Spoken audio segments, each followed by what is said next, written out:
لاساییکردنەوە و تەشەبوه و خۆشبهاندن و تەقلیدکردنی بێباوەڕان و کافران و خراپەکاران لەسەر زەویە. ئەمە خاڵێکی گرنگە کاتێک کە ببینین گەنجی ئێمە زۆربەی گەنجی وڵاتی موسڵمانان مەبەستمان عمومی ئەهلی ئیسلامە، زۆربەی گەنجی وڵاتی موسڵمانان خەریکی لاساییکردنەوە و تەقلیدی کافران و بێباوەڕان بن، خۆیان بشوێن بە کافران و بێباوەڕان و شانازی بەمەوە بکەن کە لاسایی ئەوان بکەنەوە. ئەمە خەسارەتێکی گەورەیە لە میلەتە، ئەمە خەسارەتێکی گەورەیە لە ئومەتی ئیسلام، چونکە موسڵمانان تەواوترین و ڕاستترین و چاکترین لە دین و لە ئەخلاق و لە ڕەوشت و لە قیەم و لە ئاداب و لە هەموو شتەکان تەواوترین لای تۆیە. کاتێ تۆ دەست لەم تەواوترینە بەرەدەی ئەچی لاسایی خەڵکێکی خراپەکەیتەوە، خۆ دەشوبهێنی بە خەڵکێکی خراپەوە، گومانی تیان نییە تۆ بە خەسارە ڕۆیشتووی، تۆ بەرەودواوە ئەگەڕێیتەوە، تۆ ئەو دینە پاک و ڕاستەی خۆت لە دەسەدەی. وە بزانم لە هەمومان لە یەک دوو شەوی ڕابردوو سەری ساڵا بینیمان لە ناو شارە گەورەکان ئومەتی ئیسلام موسڵمانان گەنجەکانمان خەریکی چ ڕەقس و سەما و خۆبادان و خراپەکاریەک بوون کە ئینسان ئەیبیسێ یان لە قسەیەکت بەرچاوەکەوێ شەرمەزارە بی. کوڕی گەنج هەمووی خۆی بادا و ڕەقسەکە و سەماکە، یعنی چ نەکبەتیەک چ داماویەک بەرۆکی ئەمەی گرتووە.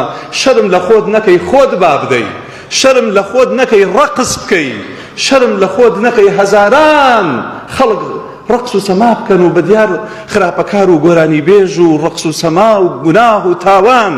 ئەمە چ نەکبەتیەکە چ داماویەکە ئێمەی تێکەوتووە. ئەمەیە سەبەبی ضەیاع و تیاچوون و بەهیلاکەچوونی گەنجەکانمان زۆر بەداخەوە. نەئەبوایە گەنجی موسڵمان شوێنە وەزعەکەوێ، نەئەبوایە گەنجی موسڵمان ئاوا دەست لە خۆی بەردا و خۆی با بدا لە ناو خەڵکا و تەسویر بکرێ و بڵاو بکرێتەوە. پەنا بخوا لەبەرەوە موسڵمانانی خۆشەویست ئەمە قۆناغێکی خەتەرە.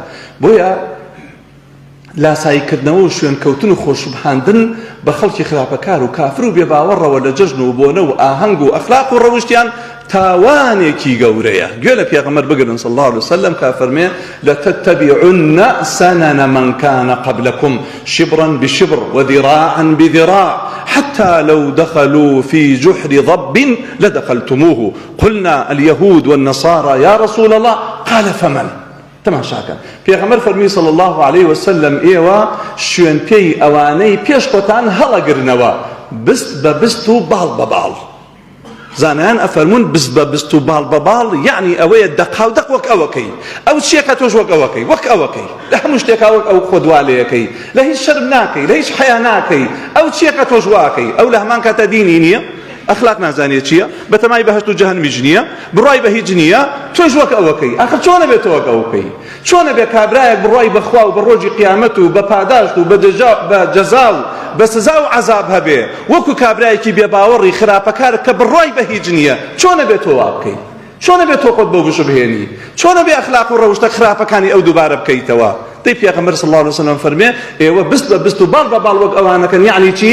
یعنی دەقا و دەق وەک ئەوانەکەن، شەرم لە هیچ ناکەن و خۆتان وەک ئەو لێیەکەن. حتا ئەگەر ببینین کابرایەک لەوان بچێتە کونی بزنمژەیەکەوە، کونی بزنمژە، تۆش خۆتی پیاکێ ئەڵێ لەوە چ شتێکی تیابێ، لەوە چێ خێرێک لەم کونە بزنمژە هەبێ، خۆتی پیاکەی گوێ نادەیتێ. سەحابە وتیان ئەی پێغەمبەر صلی الله عليه وسلم بەستە پێی گاور و جوولەکەیە، بەستە پێی گاور و جوولەکەیە؟ پێغەمبەری خوا فەرمی فەمەن، ئەی کێ؟ چکە ئێستاش تەماشا بکەن ئەوانەی کە دروشمی بەدەخلاقی بەدڕەوشتی تێکدانی کۆمەلگا و مجتەمع دەستوەردان لە شؤونی داخلی هەموو وڵاتی موسڵمانان ئەوەی کە خاوەنی دینی و ئەخلاقی خۆیەتی کوێیە.